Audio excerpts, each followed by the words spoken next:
भाभी ने नंद से कहा, जो मेरे साथ हुआ है वो आपके साथ ना हो।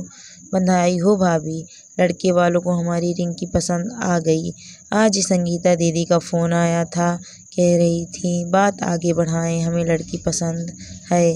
एक ही सांस में कावेरी अपनी भाभी सुमित्रा से बोल गई। चेहरे की चमक साफ बता रही थी कि अपने बताए रिश्ते के लिए हाँ होने पर कावेरी कितनी खुश है। आखिर ससुराल और मायके दोनों जगह उसकी पहुंच बढ़ गई थी। कावेरी ने अपनी भतीजी रिंकी के लिए अपने रिश्ते की नंद संगीता के बेटे पंकज का रिश्ता बताया था। कुछ दिनों पहले ही कावेरी पंकज और उसके परिवार को लेकर रिंकी को देखने आई थी। रिंकी का अभी MBA का आखिरी साल था। इसके बाद उसे प्लेसमेंट मिलने वाली थी, जिसके लिए वह बहुत उत्साहित थी। जब लड़के वाले देखने आए थे तो भी रिंकी की नौकरी करने का जिक्र किया गया था, जिस पर संगीता जी ने बड़े प्यार से कहा, हाँ हाँ क्यों नहीं, हम तो बहुत खुले विचार के लोग हैं। बहू और बेटी में कोई फ़र्क नहीं करते। नौकरी करनी है तो शादी के बाद कर लेना, हमें कोई ऐतराज़ नहीं। होने वाली सास के ऐसे विचार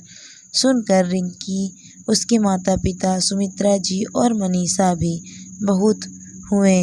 सिर्फ रिंकी की भाभी कंचन को छोड़कर लड़की वालों की हाँ होने पर रिंकी और पंकज की सगाई की एक छोटी सी रस्म रखी गई, जिसमें सिर्फ परिवार वाले ही शामिल थे। पंकज के घर से रिंकी के लिए बहुत सारे गिफ्ट, 2 सोने के सेट, हीरे की अंगूठी और महंगी साड़ियाँ आई थी, जिसे देखकर रिंकी, सुमित्रा जी खुशी से फूली नहीं समा रही थी। लेकिन कंचन को इन चीज़ों से कोई फर्क नहीं पड़ा था।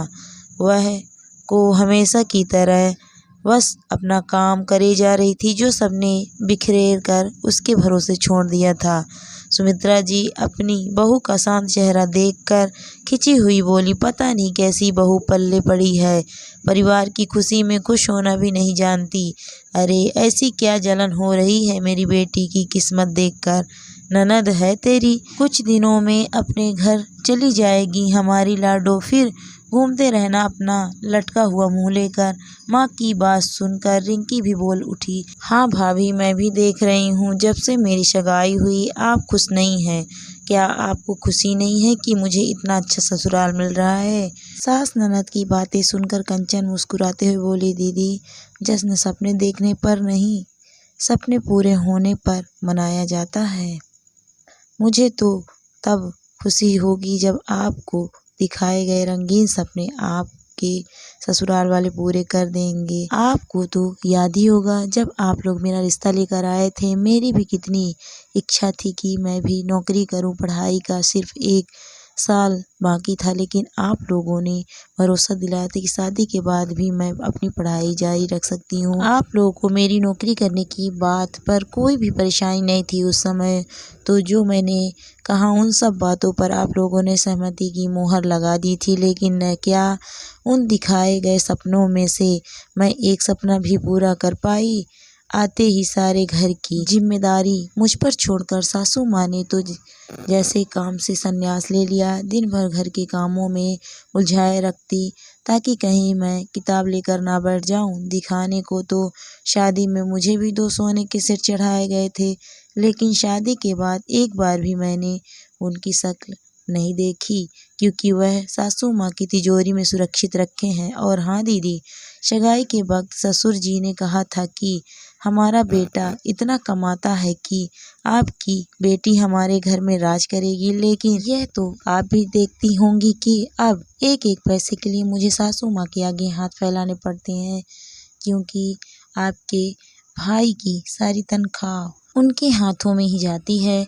यदि 100 रुपये भी कम हो जाते हैं तो 10 सवालों का जवाब देना पड़ता है। आज कंचन एक ही सांस में सब कुछ बोल गई, जो पिछले कई दिनों से उसने मन में दबा रखा था। सुमित्रा और रिंकी दोनों एक दूसरे का मुंह ताक रही थीं, क्योंकि उनकी ही बहू ने आज आईना उनके सामने रख दिया था, जिसमें उनकी असली छवि साफ नजर आ रही थी।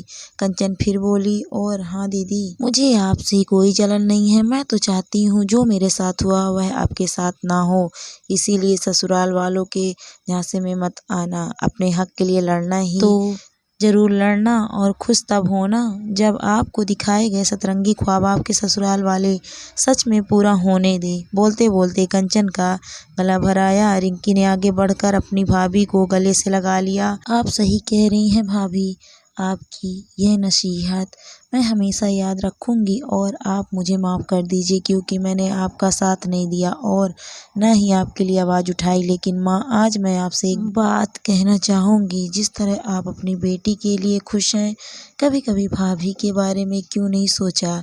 सच में माँ, कहने को तो सब कह देते हैं कि बहू को हम बेटी बनाकर रखेंगे, लेकिन सही मायने में यह सिर्फ ढोंग है। बहू को बहू बनने के लिए भी बहुत कुछ सहना पड़ता है। यह सुनकर सुमित्रा जी की नज़रें नीची हो गई। बहू के साथ साथ आज वह बेटी के सामने भी शर्मिंदा थी, लेकिन कंचन का मन आज बहुत हल्का हो गया था। रिंकी ने भी पक्का मन बना लिया था कि वह अपनी भाभी की नसीहत को याद रखेगी और अपने सपनों को पूरा करने के लिए किसी और पर कभी डिपेंड नहीं होगी।